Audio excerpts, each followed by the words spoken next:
misi foya, misi foya. Video yang beredar di media sosial yang diunggah pelaku penjamretan usai melakukan kejahatannya, memamerkan uang tunai hasil kejahatannya. Dari video itu, polisi dari Unit Pidana Umum dan TKP 134 Polrestabes Palembang mengetahui identitasnya yang kemudian memburu tersangka. Tersangka diketahui bernama Farhan yang saat proses penangkapan melakukan perlawanan dan berusaha melarikan diri.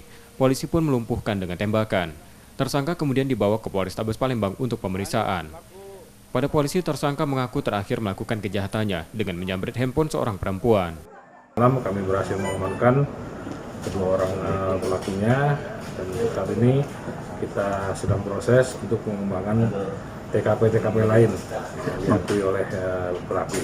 Jadi pelaku ini setelah hasil menjamret, dia mungkin menjual HP-nya dan memamerkan hasil curiannya lah hasilnya kan, tapi bentuk uang di medsos.